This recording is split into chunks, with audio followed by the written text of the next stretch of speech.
school principal, the members of the Aiyaz Sangam, the school committee, and of course parents and the students who are here today.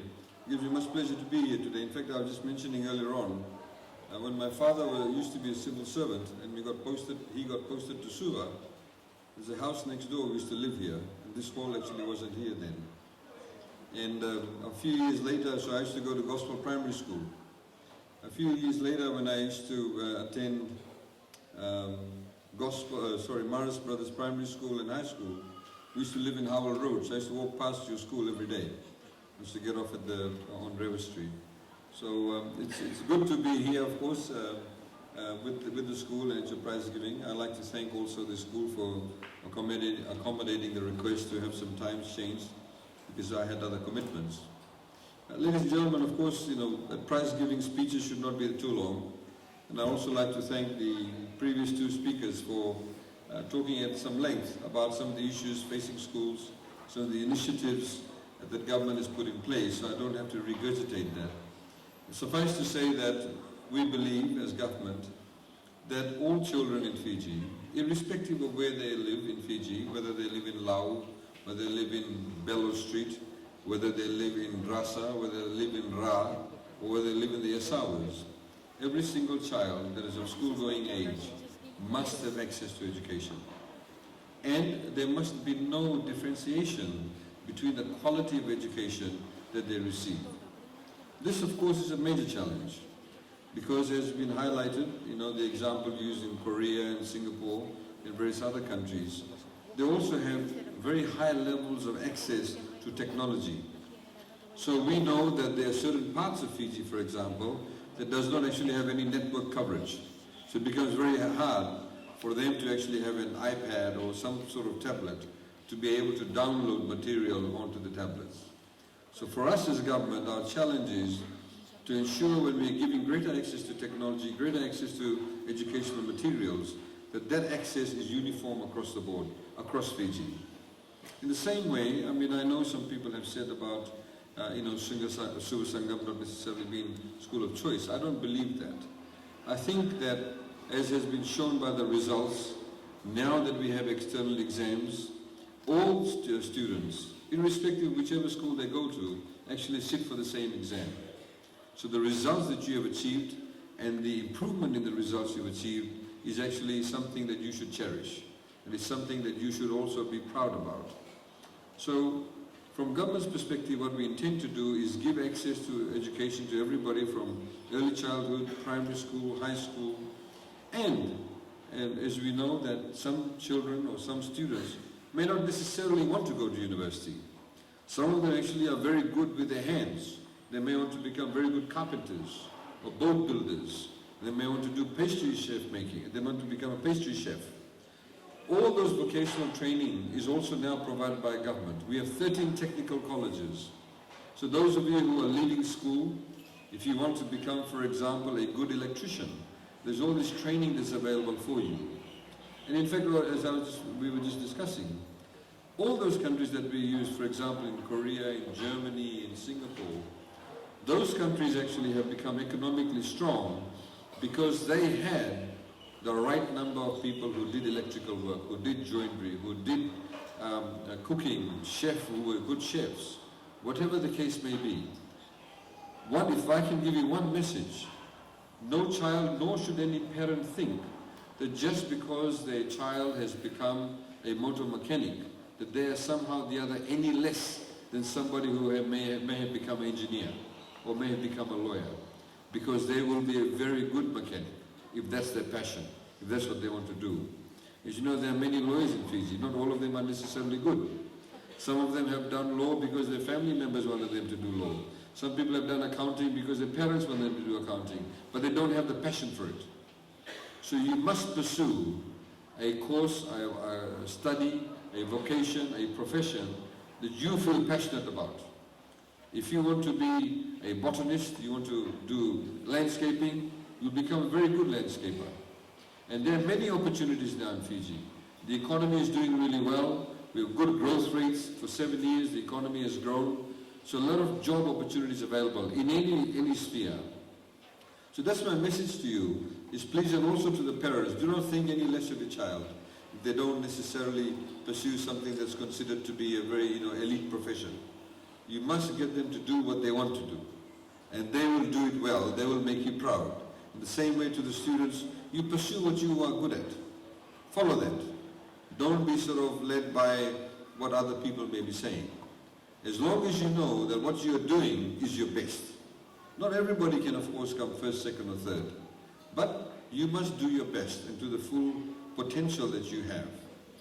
I'd also like to take this opportunity to thank the school committee, the Aiyaz Sangam. They started up the school in the 1950s. Many of these schools, as I said, I was at the Aiyaz Sangam Primary School in Nasinu, in Narere, only a few days ago. There are over 900 students there. Now, many of the children would not have access to education if that school had not been set up. Many children throughout Fiji would not have actually education if these committees, if these organizations had not set up the schools. So let's put our hands together for the Aiyaz Sangam for setting up the school. I'd also very quickly like all of us to also acknowledge the teachers, because as has been said, the teachers actually, the parents leave the students at the school gates 8 o'clock in the morning or 8:30 or 7:30 in the morning, and they don't actually see them until they come home. These are the teachers who actually formulate the way that your children think. They have a major influence in their lives. And of course, sometimes they are the ones who also do a lot of nurturing. Some of them also do a lot of counseling. We have actually, frankly speaking, a shortage of counselors in Fiji, professional counselors in Fiji. Now this is why, for example, under the Topper Scholarship, and I urge many of you to pursue that, those of you who want to go to university, to pursue the area of science. We have a shortage of marine scientists, of foresters, land surveyors, nurses, doctors, engineers, town planners. These are the sort of what may be considered the non-traditional non-mainstream areas. But we have a shortage of people in those areas. So please, if you're thinking about that, land valuation, there's a huge shortage of people in those areas, people doing geography. So if you want to pursue those areas of study, please do so. And the teachers, many of the teachers I've seen where they have actually molded the students and set them on their career paths. And it is not necessarily an easy job. I mean, I've got a 5-year-old son. When I leave him at school, sometimes when I do get a chance to drop him off at school, I then don't see him till the afternoon. Now he's at school from 8:30 till 2 in the afternoon, because he's only 5 years old. But the fact is, those teachers actually have a huge influence on what he thinks about, what he knows, what he values. So the teachers are very, very critical, and sometimes I think, as parents, we may tend to become too critical of teachers too. They also have a very, onerous responsibility. So please, let's put our hands together for the teachers.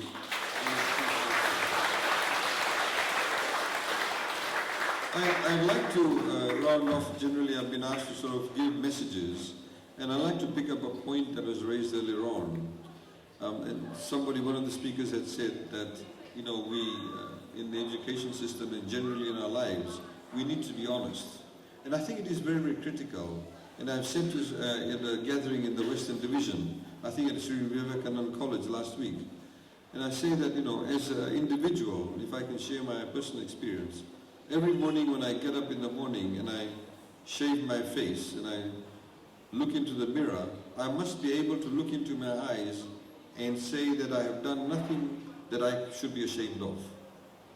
The test is you must always be able to look into your eyes and say that there is nothing wrong that I have done. If you have that level of honesty, you should be able to also say that what I did yesterday was actually wrong, or I should not do that again. If you have that individual honesty, you will then propagate that idea amongst those around you. Whether as a mother, as a father, as a husband or a wife, some of you will soon be getting married, hopefully not too soon. But when you become a parent, when you become a member of your community, when you go and work, some of you will hopefully also become businessmen and women. When you employ people, we must have that level of honesty that is very, very critical. And that honesty also extends to intellectual honesty. Intellectual honesty is something that has not really been cherished in Fiji. You will find that people who will want to make a point simply make a point for the sake of reaching a particular objective, but not based on facts. I see that in Parliament a lot of the time, from the other side of the House, of course. But the point is that whenever we have any discussions, the reason why I talk about intellectual honesty is because if we want to make Fiji even greater, if we are truly patriotic about our country, we must discuss all the issues that face us, all the challenges and opportunities that face us with honesty. We must not be able to be led by other what I call sideshows. If, for example, there is an issue pertaining to access to jobs, if there's an issue pertaining to how do we improve the quality of the farming techniques, how do we improve the quality of education, we must be able to be frank about it. We must be able to be honest about it. We should not be distracted by people who want to seek positions of power, or people who are basing their ideas on religion or ethnicity. We must be able to objectively always discuss things. That will make us great. If you look at all these countries like that have been cited, like Korea and Singapore and Germany, they've all done the same thing. And that's precisely what we must be doing. For the students, those of you actually going out in the workforce, please always think about the fact that you should not only become, as one of the quotes by a former Indian president, that our youth should not only be job seekers, they should also be job creators. Some of you may be very good at phones. Who knows, you might develop a new application, an app, as you know.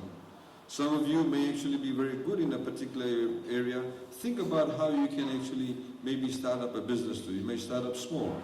And government, as you know, has made some announcements in respect of that to be able to provide some assistance in starting up new businesses. The economy is doing really well, as you would have seen in today's papers. Fiji Airways is now buying 5 brand new aircraft. We'll be looking at some more upgrading. There's a lot of positive things happening. So to those of you who are going out into the workforce, into the marketplace, please remain positive. There are a lot of opportunities for you, a lot of opportunities for you to be able to help not just yourselves, but also your parents and your family members and your communities. So ladies and gentlemen, with those few words, I'd like to wish all of you over here a wonderful Christmas and a fantastic New Year. Thank you very much.